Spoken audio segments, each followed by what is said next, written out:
ഒരു നീണ്ട കാലയളവിന് ശേഷമാണ് ഇപ്പം നമ്മുടെ കുട്ടികൾ പുറത്തേക്ക് ഇറങ്ങുകയും അവരുടെ കൂട്ടുകാരുമായിട്ട് മിങ്കിൾ ചെയ്യുകയും ഒക്കെ ചെയ്യാൻ തുടങ്ങിയത്.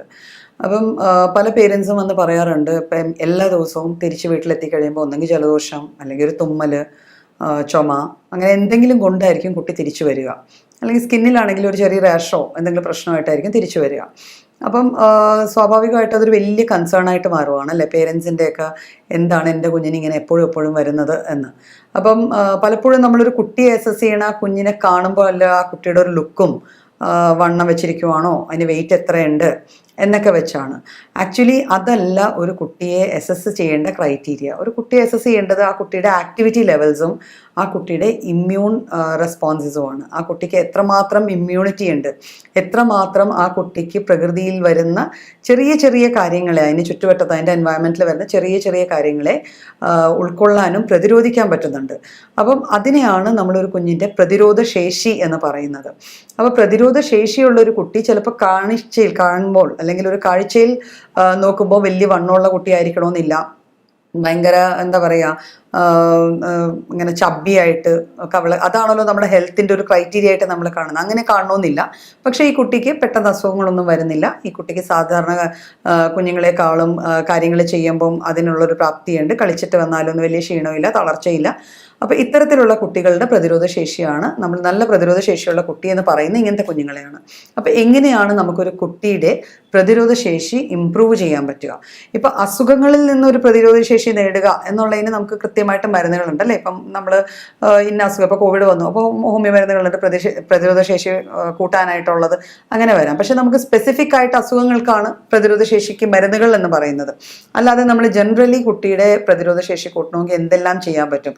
അപ്പോൾ അത് വരേണ്ടത് ആ കുട്ടിയുടെ ലൈഫ് സ്റ്റൈലിൽ നിന്നാണ്. അപ്പോൾ ലൈഫ് സ്റ്റൈലിൻ്റെ ഒരു മേജർ ഭാഗം എന്ന് പറയുന്നത് ഒരു കുട്ടി കഴിക്കുന്ന ഭക്ഷണമാണ്. അപ്പോൾ എന്തൊക്കെ തരത്തിലുള്ള ഭക്ഷണങ്ങളാണ് കുട്ടികൾ കഴിക്കേണ്ടതെന്നാണ് നമ്മൾ ആദ്യം നോക്കേണ്ടത്. ഇപ്പോൾ വളരുന്ന പ്രായത്തിലുള്ള ഒരു കുട്ടിയാകുമ്പോൾ സ്വാഭാവികമായിട്ട് ആ കുഞ്ഞിന് ഏറ്റവും കൂടുതൽ കൊടുക്കേണ്ടത് പ്രോട്ടീൻസ് അല്ലെങ്കിൽ ജീവകങ്ങളാണ്. അപ്പോൾ പ്രോട്ടീൻസ് നമുക്ക് എവിടെ നിന്ന് കിട്ടുന്നു? സ്വാഭാവികം നമ്മൾ ആദ്യം ചിന്തിക്കുന്നത് എന്താ, നോൺ വെജ് അല്ലെ, മുട്ട, പാല് അല്ലെങ്കിൽ ഇറച്ചി, ഈ വക സാധനങ്ങളായിരിക്കും പ്രോട്ടീൻസ് കൂടുതൽ കൊടുക്കുന്നത്. ഇവയെല്ലാം പ്രോട്ടീൻസിൻ്റെ നല്ല സോഴ്സസ് ആണ്, സമ്മതിച്ചു. പക്ഷേ ഒരു കുട്ടിക്ക് പ്രതിരോധ ശേഷിയും കൂടെ കൂടണമെങ്കിൽ ആ കുട്ടിക്ക് കൊടുക്കേണ്ട പ്രോട്ടീൻസ് വെജ് ബേസ്ഡ് പ്രോട്ടീൻസ് ആയിരിക്കണം. ഇപ്പം പണ്ടൊക്കെ നമ്മൾ ചെറുപയർ അരച്ച് അല്ലെങ്കിൽ ഉഴുന്ന് അരച്ച് അങ്ങനത്തെ പലതരത്തിലുള്ള വിഭവങ്ങളാണ് കുട്ടികൾക്ക് കൊടുത്തുകൊണ്ടിരുന്നത്. പലതരത്തിലുള്ള അടകൾ അല്ലെങ്കിൽ ആവിയിൽ പുഴുങ്ങുന്ന പല പല സാധനങ്ങൾ. അപ്പം നാച്ചുറൽ ആയിട്ടുള്ള ഗ്രെയിൻസും പൾസസും ചേർന്ന് ആവിയിൽ വേകുന്ന സാധനങ്ങളിൽ ആൻറ്റി ഓക്സിഡൻറ്റ് പ്രോപ്പർട്ടീസ് കൂടുതലായിരിക്കും.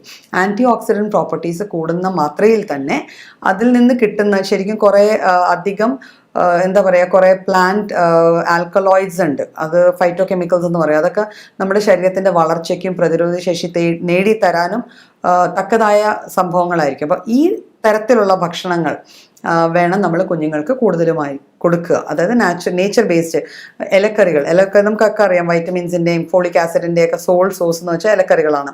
അപ്പം അത്തരത്തിലുള്ള അത് ചേർന്ന് വരുന്ന ഭക്ഷണം വേണം കുഞ്ഞുങ്ങൾക്ക് കൊടുക്കുക. അപ്പോൾ പലപ്പോഴും പേരൻസ് പരാതി പറയാറുണ്ട്, ഇലക്കറികൾ കഴിക്കില്ല, പച്ചക്കറികൾ കഴിക്കില്ല. ഇത് കുഞ്ഞുങ്ങളെ നമ്മൾ ശീലിപ്പിക്കുന്ന രീതികൾ ഡിപ്പെൻഡ് ചെയ്തിരിക്കും. അപ്പോൾ ഹോം ബേസ്ഡ് ഫുഡിൽ തന്നെ നമ്മൾ ഈ വക സാധനങ്ങൾ ഇൻക്ലൂഡ് ചെയ്യാൻ ശ്രമിക്കണം. നട്ട്സ്, പിന്നെ പലതരം സിറിയൽസ് ഉണ്ട് അല്ലേ. ഇപ്പം നമ്മൾ ഉപ്പുമാവ് ഉണ്ടാക്കാൻ ഉപയോഗിക്കുന്ന സൂചി ഗോതമ്പ്, അല്ലെങ്കിൽ ഈ റവ എന്ന് പറഞ്ഞ സാധനം, അല്ലെങ്കിൽ നമ്മൾ ഓട്സ്, ഇത് നമ്മുടെ റാഗി, ചോളം, അപ്പോൾ ഇത്തരത്തിൽ സോയ ബീൻസ്, ഇത്തരത്തിലുള്ള പൾസസും ഗ്രെയിൻസും ഒക്കെ നമ്മൾ കുഞ്ഞിൻ്റെ ഫുഡിൽ ഇൻക്ലൂഡ് ചെയ്ത് കൊടുക്കണം. അപ്പോൾ നമ്മൾ ഡയറക്റ്റ്ലി ഇതെല്ലാം കറി വെച്ച് കുഞ്ഞെ കഴിക്കുന്ന പറഞ്ഞാൽ ചിലപ്പോൾ കഴിക്കണമെന്നില്ല. അപ്പോൾ ഇതിനെ നമ്മൾ ഏതെങ്കിലും രീതിയിൽ മാറ്റിയിട്ട് അതുകൊണ്ട് അടകളോ ദോശകളോ അല്ലെങ്കിൽ ഏതെങ്കിലും തരത്തിലുള്ള കേക്ക്സോ ഒക്കെ ഉണ്ടാക്കി കൊടുത്താൽ കുഞ്ഞുങ്ങൾക്ക് പ്രതിരോധ ശേഷി കൂടാൻ അത് ഹെൽപ്പ് ചെയ്യും. പിന്നെ ഡയറക്റ്റ് ഷുഗറായ പഞ്ചസാരയിൽ നിന്നും വ്യത്യസ്തമായി ചക്കരക്കരിപ്പട്ടി അല്ലെങ്കിൽ ശർക്കര, ഈ രണ്ട് സാധനങ്ങൾ നമുക്ക്, കൽക്കണ്ടം, ഇവയെല്ലാം നമുക്ക് മധുരത്തിന് വേണ്ടി ഇവയെല്ലാം ചേർത്ത് കൊടുക്കാം. പിന്നെ ഡ്രൈ ഫ്രൂട്ട്സിൽ നമ്മൾ ഡേറ്റ്സ്, അതെല്ലാം കുഞ്ഞുങ്ങളുടെ പ്രതിരോധ ശേഷി കൂട്ടാൻ ഹെൽപ്പ് ചെയ്യുന്ന സാധനങ്ങളാണ്. നട്ട്സ് ഞാൻ ഓൾറെഡി പറഞ്ഞു, എല്ലാത്തരം നട്ട്സും സീഡ്സും നമുക്ക് പ്രതിരോധ ശേഷി കൂടാനായിട്ട് ഹെൽപ്പ് ഔട്ട് ചെയ്യുന്ന ഭക്ഷണങ്ങളാണ്.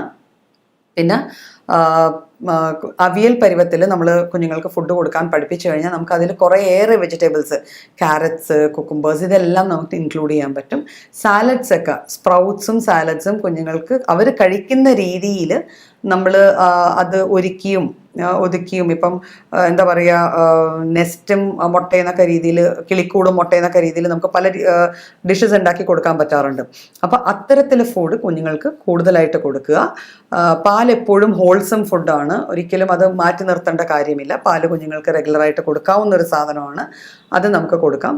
ഫ്രൂട്ട്സിൽ ശ്രദ്ധിക്കേണ്ട ഒരു കാര്യം, സീസണൽ ആയിട്ടുള്ളതും നമുക്ക് അവൈലബിൾ ആയിട്ടുള്ള ഫ്രൂട്ട്സ് ആണ് ഏറ്റവും കൂടുതൽ കുഞ്ഞുങ്ങൾക്ക് കൊടുക്കേണ്ടത്. അതാണ് അവർക്ക് അത് ആക്സെപ്റ്റ് ചെയ്യാൻ, അവരുടെ ബോഡിക്ക് അത് ആക്സെപ്റ്റ് ചെയ്യാനും ആ ടൈപ്പ് ഓഫ് ഫുഡായിരിക്കും കുറച്ചുകൂടി ഹെൽപ്ഫുൾ ആവുക. പിന്നെ ജങ്ക് ഫുഡ്സ് മാക്സിമം കുറയ്ക്കുക. അത് പുറമേ നിന്ന് മേടിക്കുന്ന ഗ്രിൽസ്, അല്ലെങ്കിൽ നമ്മളിപ്പം ഓൾറെഡി പത്രവാർത്തകളിലൊക്കെ കാണുന്നുണ്ട്, നമ്മൾ പുറമേ നിന്ന് മേടിക്കുന്ന ഫുഡ് കൊണ്ട് കുഞ്ഞുങ്ങൾക്ക് ഉണ്ടാവുന്ന ഒരു അഡ്വേഴ്സ് എഫക്ട്സും അതിൻ്റെ കോംപ്ലിക്കേഷൻസും ഒക്കെ നമ്മൾ നല്ല രീതിയിൽ വായിക്കുന്നുണ്ട്. അപ്പം അത്തരത്തിലുള്ള ഫുഡ് അവോയ്ഡ് ചെയ്തിട്ട് ഹോം മെയ്ഡ് ഫുഡിൽ തന്നെ കുഞ്ഞുങ്ങളെ നമ്മൾ മെയിൻറ്റെയിൻ ചെയ്യാൻ നോക്കുക. ജങ്ക് കാലറീസ് തരുന്ന രീതിയിലുള്ള ബേക്കറീസ് അവോയ്ഡ് ചെയ്യുക. പലപ്പോഴും പേരൻസിൻ്റെ പരാതി, അവൻ ബിസ്ക്കറ്റ് അല്ലാതെ ഒന്നും കഴിക്കില്ല. ഒരു കുഞ്ഞൊരിക്കലും സ്വതവേ പോയി ബിസ്ക്കറ്റ് വാങ്ങുകയല്ല ചെയ്യുന്നത്.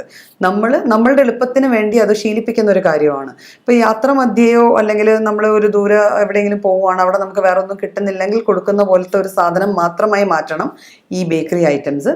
അതർവൈസ് കുഞ്ഞുങ്ങളെ നാച്ചുറൽ ഫുഡിൽ തന്നെ സ്റ്റിക്ക് ഓൺ ചെയ്യാൻ നമ്മൾ പഠിപ്പിക്കുക.